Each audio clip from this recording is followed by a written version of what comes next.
హృదయపూర్వక నమస్కారం sir. Governor గారి ప్రసంగానికి ధన్యవాదాలు చెప్తూ ప్రవేశపెట్టిన తీర్మానాన్ని జనసేన పార్టీ తరఫు నుంచి నేను కూడా బలపరుస్తున్నాను అధ్యక్ష. ఆద్యంతం గవర్నర్ గారు master minds the pride of India inter MPC BiPC MEC CEC చదివిన విద్యార్థులకు సిఏ మరియు సిఎంఏ ఫౌండేషన్ కొరకు నూతన బ్యాచెస్ ప్రారంభం. ప్రసంగ పాఠంలో చాలా కీలకమైన నాకు 3 అనిపించినాయి. ఒకటి, మనం వారసత్వంగా ఏమొచ్చింది, మనకి ఏం ఆశించబోతున్నాం, భవిష్యత్తులో ఎలాంటిదా ఆశించబోతున్నాం, కలెక్టివ్గా మనందరం కలిసి ఈ రాష్ట్రాన్ని ఈ కూటమి ద్వారా ఎలా ముందుకు తీసుకెళ్ళాలి అనేది 3 చాలా స్పష్టంగా చెప్పారు. గవర్నర్ గారి ప్రసంగంలో చాలా ప్రత్యేకించి చెప్పింది ముందస్తుగా ఆంధ్రప్రదేశ్ రాష్ట్రం ఏర్పడటానికి పొట్టి శ్రీరాములు గారి త్యాగ ఫలితం, తద్వారా భాషా ప్రయుక్త రాష్ట్రాలే ఏర్పాటు కావటం. అలాగే దానికి ఇంకొకటి నాకు అనిపిస్తుంది అధ్యక్ష, పింగళ వెంకయ్య గారు కూడా అంటే ముఖ్యంగా ఆంధ్రప్రదేశ్ నుంచి వచ్చిన పొట్టి శ్రీరాములు గారు కానీ, మువ్వెన్నెల జెండాను రూపొందించిన పింగళ వెంకయ్య గారు కానీ దేశాన్ని ప్రభావితం చేసే స్థాయి వ్యక్తులు. ఒకరి త్యాగం వల్ల భాషా ప్రయుక్త రాష్ట్రాలు ఏర్పడితే ఇంకొకరి రూపకల్పన వల్ల దేశానికి జెండా వచ్చింది. ఇలాంటి గొప్ప మహానుభావులు పుట్టిన నేల, దామోదరం సంజీవి గారు లాంటి మహానుభావులు సంస్కరణలు తీసుకోవాలి, అలాంటి వారు గొప్ప సంస్కరణలు తీసుకొచ్చిన నేల ఇది. పివి నరసింహారావు గారు, అలాగే శ్రీ ఎన్టీ రామారావు గారు, వీరందరి పరంపరలో ఎప్పుడు ఆంధ్రప్రదేశ్ ముందుకెళ్తూనే ఉంది. అలాగే ఈరోజు ముఖ్యమంత్రి వారి గౌరవ ముఖ్యమంత్రి శ్రీ చంద్రబాబు నాయుడు గారు లేరు, వారి గురించి కూడా చెప్పాల్సి ఈ సందర్భంలో.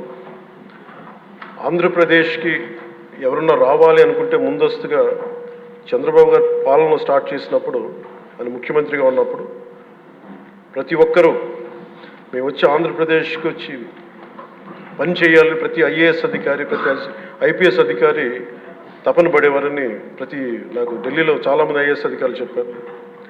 అలాంటి అద్భుతమైన పాలన, ఛాలెంజెస్ని అధిగమించి ఆంధ్రప్రదేశ్ని అభివృద్ధి దిశగా తీసుకెళ్లారు.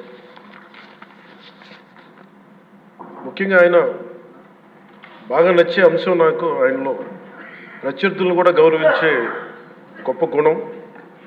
మొన్న ఈ మధ్యన మాకు చెప్తూ కూడా రాజశేఖర రెడ్డి గారి గురించి చెప్తూ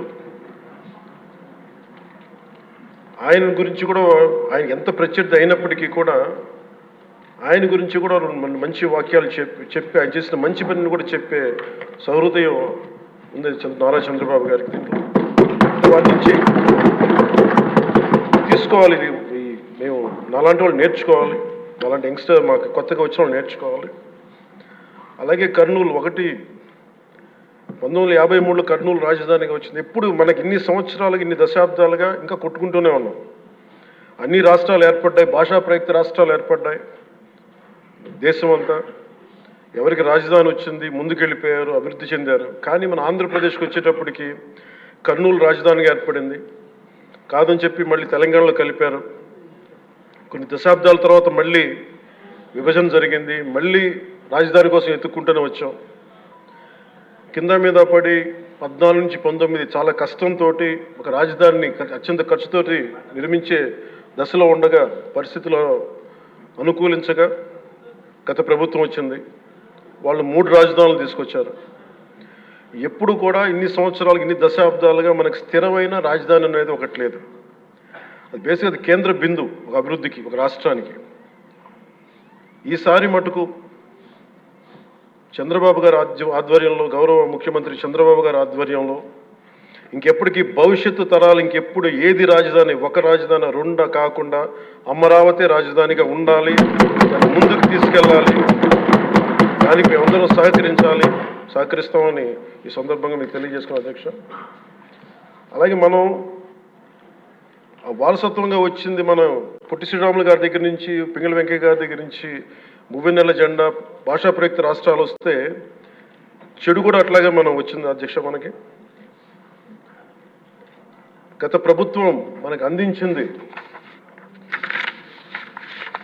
కీలకమైన పోలవరాన్ని పూర్తి చేయకపోవటం, సకాలంలో పోలీసులకు కానీ మిగతా ఉద్యోగులకు కానీ జీతభత్యాలు ఇవ్వలేకపోవటం, అన్ని డిపార్ట్మెంట్స్లో నిధులు మళ్లింపు, కనీస రోడ్లు కానీ బ్రిడ్జెస్ కానీ మౌలిక సదుపాయాలు లేకుండా చేయటం, రివర్స్ టెండరింగ్ అని కానీ, వ్యవస్థలను నిర్వీర్యం చేయటం, సహజ వనరుల దోపిడీ, ఎర్రచందనం దోపిడీ, ఋషికొండ ఇలాంటి వైజాగ్లో ఎర్రమట్టి దిబ్బల్ని అడ్డగోలుగా నాశనం చేసేయటం, మద్యం ద్వారా కూర్చోబెట్టి అరాచకాలు చేయటం, పెట్టుబడులు వద్దామని ఎవరైనా వస్తుంటే వాళ్ళు భయపెట్టేసి రివర్స్ సెంటరింగ్ అని చెప్పి వారిని పారిపోయేలా చేయటం పారిశ్రామికవేత్తలని.